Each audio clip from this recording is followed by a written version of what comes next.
Imaginez vivre dans un endroit où des serpents venimeux se cachent à chaque coin de rue. Dans le Japon rural des années 80, les serpents abus ont attaqué près de 400 personnes, transformant la vie quotidienne en une bataille sans fin. À la recherche d'une solution, le gouvernement a introduit des mangoustes, des chasseurs de serpents naturels. Au début, le plan semblait parfait, mais les choses ont vite échappé à tout contrôle. Rejoignez-nous pour explorer comment cet essai bien intentionné a conduit à une crise encore plus grande. Voici l'histoire de l'invasion de mangoustes au Japon et de ses conséquences horrifiantes. Au début des années 80, le Japon faisait face à une urgence de santé publique croissante, les attaques de serpents dangereux, en particulier le habou. Rien qu'au cours des années 80, près de 400 personnes ont été mordues, et tragiquement, plusieurs en sont mortes. Cela a mis en lumière le danger énorme que représentent ces créatures. Le Japon abrite de nombreux serpents venimeux, mais les plus redoutés sont le vipère habou et la vipère orientale. Ces serpents sont liés aux crotales et aux vrais vipères, tandis que les serpents coralliens et les cobras sont des parents plus éloignés. Comprendre leur nature mortelle souligne l'ampleur du problème auquel le Japon est confronté. Pire encore, pendant de nombreuses années, les antidotes étaient en pénurie. Même si un antidote était développé, il y avait une barrière significative pour le faire parvenir aux victimes. L'antidote était sous forme liquide, ce qui signifiait qu'il devait être réfrigéré. Mais les zones rurales, où les serpents frappent le plus souvent, manquent d'installations de stockage et d'électricité, rendant presque impossible le stockage ou la livraison de l'antivenin en temps voulu. Les habitants de ces zones reculées ne sont pas seulement en danger, mais vivent également sous la menace constante de leur survie. Face à cette crise, des scientifiques japonais ont cherché une alternative, une qui ne dépendait pas d'une infrastructure médicale en déroute. Puis une idée inhabituelle a émergé.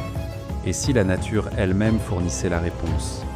Un animal immunisé contre le venin et habile à chasser les serpents pourrait-il être la clé pour briser ce cycle mortel? C'est ici qu'une des expériences les plus audacieuses de l'histoire scientifique japonaise a pris forme. L'idée était ambitieuse, mais un être vivant, doté d'une défense naturelle contre les serpents venimeux, pourrait-il être la clé pour résoudre cette crise terrifiante?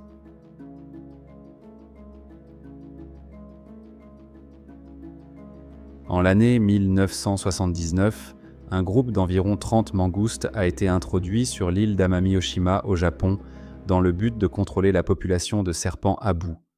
Ce plan reposait sur l'espoir que ces prédateurs agiles contribueraient à réduire le nombre de serpents, limitant ainsi les rencontres dangereuses entre les humains et cette espèce venimeuse.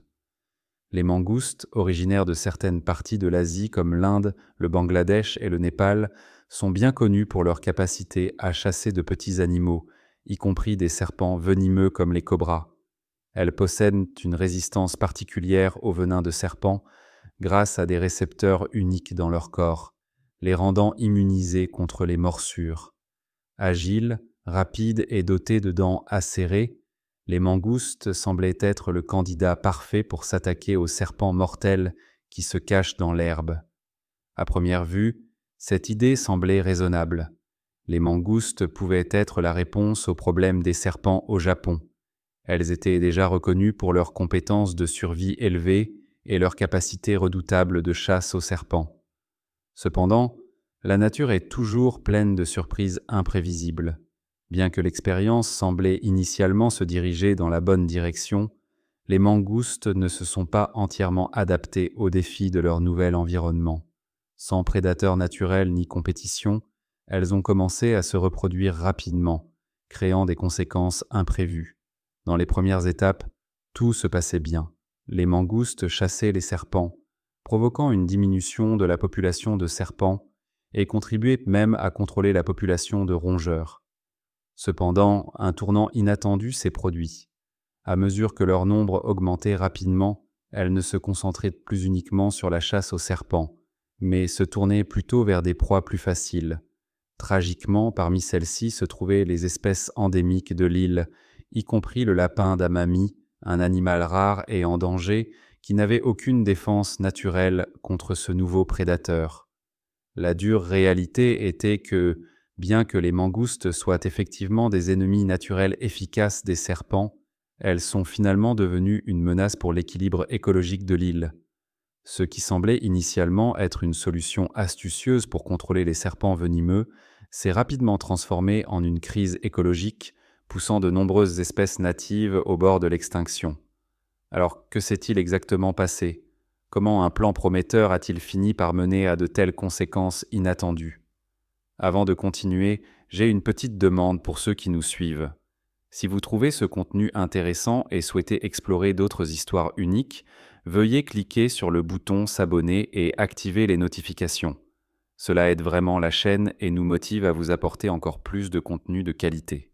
D'accord?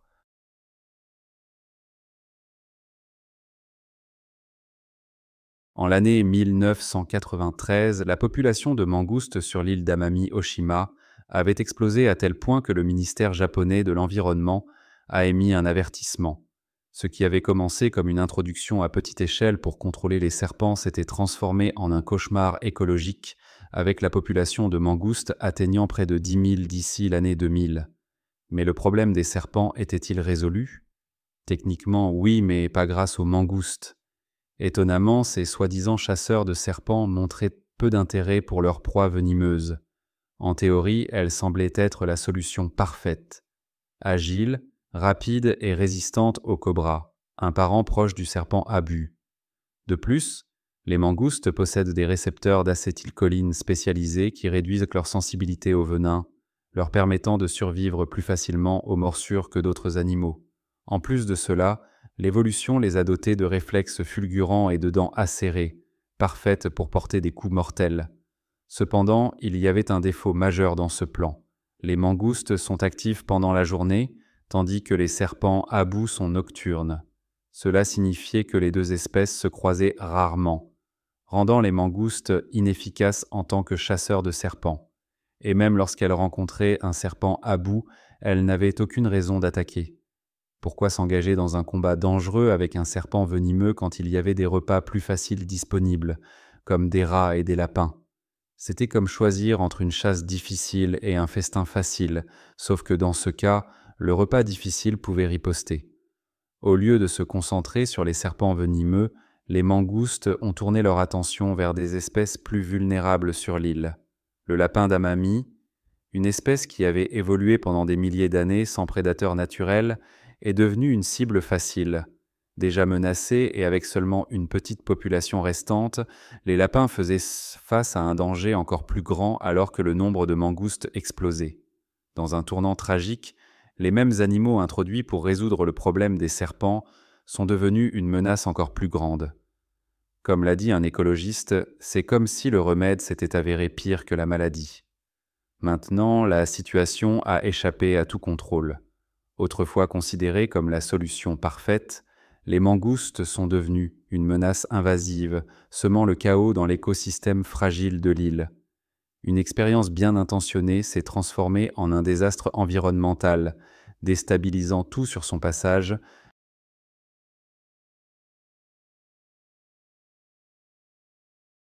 Lorsque de nombreuses mangoustes ont été introduites sur l'île d'Amami-Oshima, cela a créé une série d'événements graves, provoquant un déclin significatif des espèces natives. Non seulement le lapin d'Amami était menacé, mais près de 10 autres espèces d'oiseaux endémiques étaient également menacées d'extinction en raison de la chasse incontrôlée de cette espèce. Des créatures qui avaient évolué pendant des milliers d'années pour s'adapter à l'environnement indépendant de l'île faisaient maintenant face à un nouveau prédateur qu'elles n'avaient jamais connu. Les conséquences inattendues de l'introduction à grande échelle des mangoustes deviendront plus claires. Nous ne sommes pas simplement une commodité, mais sommes devenus une menace sérieuse pour la biodiversité de l'île. L'écosystème vieux de plusieurs millénaires est perturbé, entraînant des conséquences difficiles pour l'ensemble de l'environnement naturel. De plus, de nombreuses mangoustes ont également un impact négatif sur l'économie locale. Les insulaires, habitués aux dures réalités de la vie isolée, font maintenant face à la complexité de nouveaux terrains de chasse. Elles attaquent le bétail, perturbent la saison calme, affectant directement les projets écologiques de nombreux foyers. De plus, la mangouste transporte également de nouveaux pathogènes, se propageant au bétail et à la volaille, ce qui augmente le fardeau économique de la communauté. La vie paisible et autosuffisante des insulaires est désormais bouleversée par les conséquences imprévues d'une décision initialement apparemment bénéfique. L'invasion de la mangouste est une démonstration claire de la fragilité de l'écosystème, ainsi que des dangers de s'attaquer à la nature sans un calcul minutieux. Ce qui avait commencé comme une solution de protection sécuritaire pour cette personne est maintenant devenu un environnement mixte pour l'économie locale, entraînant une situation complète. Le Japon peut-il trouver une solution au problème qu'il a involontairement créé sur l'île d'Amami-Oshima, ou la lutte contre le ver de mangouste envahissant ouvrira-t-elle un débat plus large sur la frontière entre l'intervention artificielle et l'adaptation naturelle? La tentative audacieuse du Japon de contrôler le problème des serpents d'Amami-Oshima a pris un tournant inattendu. La mission ambitieuse du Japon pour s'attaquer à la question des serpents sur Amami-Oshima a atteint un jalon surprenant. Au fil des ans, la population de mangoustes a fluctué de manière spectaculaire, tandis que les efforts de piégeage se sont intensifiés de manière constante. Ce ne sont pas des pièges ordinaires, ils sont méticuleusement conçus pour capturer uniquement des mangoustes, garantissant qu'aucune autre espèce ne soit blessée. Depuis l'année 2005, des équipes de chasseurs dédiées, composées à la fois de résidents locaux et d'experts, patrouillent dans les forêts et les montagnes de l'île. Leur objectif? Localiser, piéger et éliminer la mangouste invasive. Cette opération a nécessité d'énormes ressources, tant en main-d'œuvre qu'en finances. Au total, près de 25 millions de dollars ont été dépensés pour le programme d'éradication, un investissement substantiel qui souligne l'ampleur de la crise. Cependant, tout le monde n'est pas d'accord avec cette approche. Bien que la plupart des gens reconnaissent la nécessité de s'attaquer aux dégâts écologiques causés par les mangoustes, certains se sentent en conflit. Ces animaux, malgré leur caractère envahissant, se sont progressivement adaptés à l'écosystème de l'île au fil du temps. L'éradication totale est-elle allée trop loin? Ou était-ce le seul moyen de rétablir l'équilibre? Pendant plus de 2 décennies, la bataille a continué. Chaque année, davantage de pièges étaient installés et les efforts de suivi s'étendaient. La percée est finalement survenue en l'année 2018, lorsque le Japon a officiellement déclaré l'île d'Amami-Oshima exempte de mangoustes. Le succès n'était pas uniquement dû au piégeage, il impliquait également des chiens de détection spécialement entraînés, un suivi continu et une équipe dédiée connue sous le nom de Buster de mangoustes d'Amami. Leur travail acharné a aidé à réparer les dommages causés par un échec d'expérience il y a des décennies. Cet effort soulève une question difficile. L'éradication des mangoustes était-elle la bonne décision, ou le Japon aurait-il dû essayer de coexister avec elles? Partagez vos pensées dans les commentaires ci-dessous et n'oubliez pas de vous abonner pour d'autres histoires fascinantes du monde entier.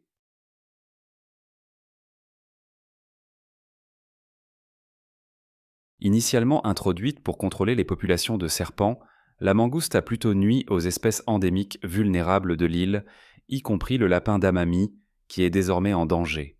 Amami-Oshima, un site classé au patrimoine mondial de l'UNESCO, abrite des espèces rares. La mangouste, amenée pour lutter contre les serpents, a finalement menacé environ 15 espèces locales. Le lapin d'Amami, un soi-disant fossile vivant, était l'une de ces espèces, avec des rencontres entre ces lapins et les mangoustes diminuant fortement. Au-delà des lapins, les mangoustes ont également mis en danger les souris, ont chassé les oiseaux et ont endommagé les cultures agricoles, perturbant l'économie locale. Elles ont même propagé des maladies à des animaux qu'elles n'ont pas consommés. En l'espace de 2 décennies, l'habitat des plus petits animaux a diminué d'environ 40%. Les îles comme Amami-Oshima sont des écosystèmes uniques où les espèces ne sont pas adaptées à gérer de nouveaux prédateurs comme la mangouste, qui chasse tout ce qu'elle peut attraper. L'introduction d'un prédateur dans un environnement isolé peut avoir des conséquences catastrophiques, comme le démontre cette situation. Les dommages causés par l'introduction de prédateurs sont particulièrement graves sur les îles, où les espèces natives ne sont pas préparées à de telles menaces. L'éradication de la mangouste a pris près de 25 ans, le projet entier s'étendant sur presque 50 ans. Malgré la cruauté impliquée dans leur élimination, l'approche du Japon était la bonne. Une intervention précoce est cruciale lorsqu'il s'agit d'espèces envahissantes, car elles peuvent se propager rapidement et devenir beaucoup plus difficiles à éliminer. Le Japon a réussi à retirer toutes les mangoustes avant que des dommages irréversibles ne se produisent. Pour mettre cet accomplissement en perspective, Seulement 9 cas d'éradication de mangoustes ont été documentés dans le monde entier, dans des zones où elles ont été introduites. Le succès du Japon sur Amami Oshima est particulièrement remarquable car il a été accompli sur une grande île, rendant la tâche encore plus difficile. Sur une note positive, le problème initial des morsures de serpents s'est amélioré. D'ici l'année 2020, le nombre de morsures de serpents sur l'île avait diminué pour atteindre environ 60 cas par an.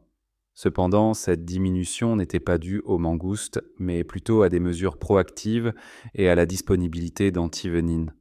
Bien que l'intervention précoce du Japon pour traiter le problème des mangoustes sur Amami Oshima ait sauvé ces espèces endémiques, des efforts similaires ailleurs, comme à Hawaï, soulignent les dangers d'une action tardive dans la gestion des espèces envahissantes. Les espèces envahissantes représentent une menace mondiale grave, le désastre des mangoustes comme un rappel frappant. Les espèces envahissantes posent une menace sérieuse à l'échelle mondiale, et le désastre causé par les mangoustes sert de rappel clair des risques encourus. Une fois qu'une espèce envahissante s'établit, inverser les dommages peut devenir presque impossible. La crise des mangoustes au Japon offre une leçon précieuse, mais elle est loin d'être un cas isolé. L'histoire est pleine d'exemples où l'introduction d'une espèce pour contrôler une autre a conduit à des conséquences dévastatrices et inattendues. Un exemple marquant est celui des îles hawaïennes. Au XIXe siècle, des planteurs de canne à sucre, inspirés par le succès supposé de la mangouste dans les Caraïbes, ont importé ces animaux d'Inde en l'année 1872 pour lutter contre les rats. La logique semblait solide. Moins de rats signifiait des cultures plus saines et des profits plus élevés. Mais la nature avait d'autres plans. Au lieu d'éliminer les rats, les mangoustes ont semé le chaos dans l'écosystème fragile d'Hawaï. Elles ont ciblé les oiseaux, les tortues et les reptiles natifs, décimant des populations qui avaient évolué sans prédateurs naturels. Leur appétit pour les œufs et les jeunes oiseaux a poussé au moins 8 espèces d'oiseaux sur la liste fédérale des espèces en danger. La crise s'est encore aggravée. Malgré les efforts pour contrôler leur propagation, l'éradication de la mangouste est devenue presque impossible. Les écologistes ont érigé des barrières pour protéger les réserves naturelles, mais pour de nombreuses espèces, c'était trop peu, trop tard. L'expérience d'Hawaï est un exemple édifiant de la façon dont une décision écologique mal orientée peut mener à un désastre environnemental. En revanche, le Japon a agi rapidement, empêchant son problème de mangouste d'atteindre les mêmes niveaux catastrophiques. L'intervention précoce et la persistance ont finalement sauvé les espèces rares d'Amami Oshima avant que des dommages irréversibles ne se produisent. Alors, que pouvons-nous tirer de ces histoires ? La prévention est essentielle. Une fois qu'une espèce envahissante se propage, la contrôler devient exponentiellement plus coûteux et difficile. Une recherche minutieuse, une détection précoce et l'implication de la communauté sont essentielles pour stopper les désastres écologiques avant qu'ils ne deviennent incontrôlables. Les récits d'avertissement du Japon et d'Hawaï rendent une chose claire. L'action proactive est le seul moyen de protéger les écosystèmes et de préserver la nature pour les générations futures. Que pensez-vous ? Les pays devraient-ils prendre des mesures drastiques pour contrôler les espèces envahissantes ? Ou la coexistence est-elle une meilleure approche ? Partagez vos réflexions dans les commentaires et n'oubliez pas de vous abonner pour d'autres histoires fascinantes.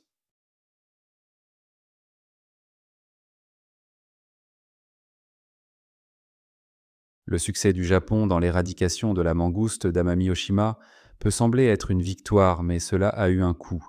L'écosystème de l'île a été perturbé et l'équilibre délicat de la nature a été rompu pendant des décennies.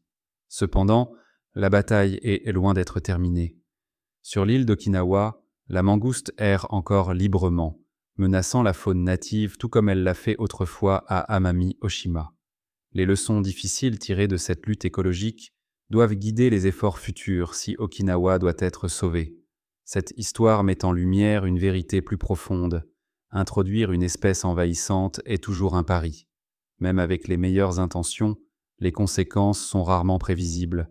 Nous devons nous demander, résolvons-nous un problème ou créons-nous simplement un nouveau désastre ? L'expérience de la mangouste sert d'avertissement. La prochaine fois que vous entendrez parler de l'utilisation d'animaux pour le contrôle des nuisibles, pensez à l'histoire du Japon. Est-ce vraiment une solution ou simplement une autre erreur? Si vous avez aimé la vidéo d'aujourd'hui, n'hésitez pas à cliquer sur le bouton « J'aime » et n'oubliez pas de vous abonner à la chaîne. Votre soutien compte énormément pour nous. Cliquez sur la vidéo qui apparaît actuellement sur votre écran. Je suis sûr que ce contenu va vous plaire. Dites-nous en commentaire quel pays vous aimeriez voir présenté sur notre chaîne. Merci beaucoup d'avoir regardé et à très bientôt dans la prochaine vidéo.